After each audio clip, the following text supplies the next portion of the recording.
Senator Bernie Sanders বলেছেন, Israel রক্ষার নামে দেশটির প্রধানমন্ত্রী বেঞ্জামিন নেতানিয়াহু গাজায় ৩৮,০০০-এর বেশি প্যালেস্টিনিয়ানকে হত্যা এবং পুরো গাজাকে ধ্বংসস্তূপে পরিণত করেছেন। এমন ব্যক্তিকে কংগ্রেসে ভাষণ দেওয়ার বিরল সুযোগ দিয়ে সম্মানিত করার কোনো মানে হয় না বলে মনে করেন তিনি। বুধবার MSNBCকে দেয়া সাক্ষাৎকারে প্রেসিডেন্ট বাইডেনের গাজায় যুদ্ধবিরতি কার্যকরে পদক্ষেপের প্রশংসা করেন স্যান্ডার্স। সেনেটর বার্নি স্যান্ডার্স বলেছেন, দেশ রক্ষার নামে হাজার হাজার নিরীহ মানুষকে হত্যা করে ইসরায়েলের প্রধানমন্ত্রী বেঞ্জামিন নেতানিয়াহু আধুনিক বিশ্বের সবচেয়ে বড় মানবিক বিপর্যয়ের জন্ম দিয়েছেন। এমন একজন ব্যক্তিকে কংগ্রেসে ভাষণ দেওয়ার সুযোগ দেয়া মোটেও যুক্তিযুক্ত কিছু নয়। You do not honor a foreign leader by addressing a joint session of Congress. তিনি আরো বলেন, এমন একজন মানবিক বিপর্যয়ের রূপকারকে দেশে ডেকে এনে সম্মানিত করার কোনো মানেই হয় না।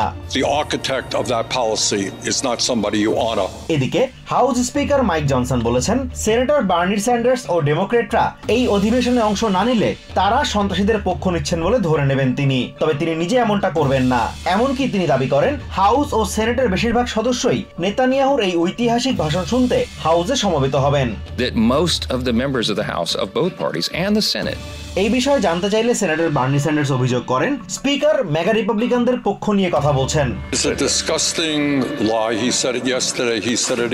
তিনি দাবি করেন, যুদ্ধের শুরু থেকেই হামাসের বিরুদ্ধে তার অবস্থান। এছাড়া হামাস প্রধানের জায়গা কারাগারে বলে উল্লেখ করেন তিনি।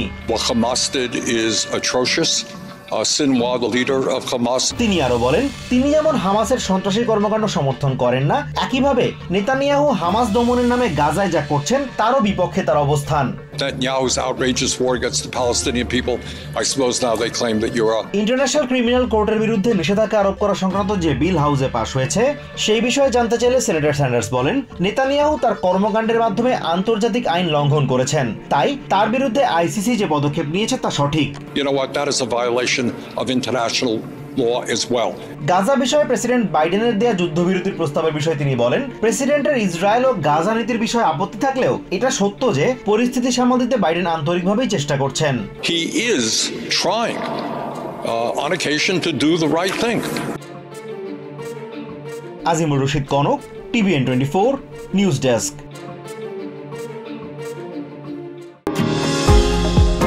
নিউ ইয়র্ক থেকে সম্প্রচারিত TVN 24 টেলিভিশন বিশ্বজুড়ে বাঙালির কণ্ঠস্বর।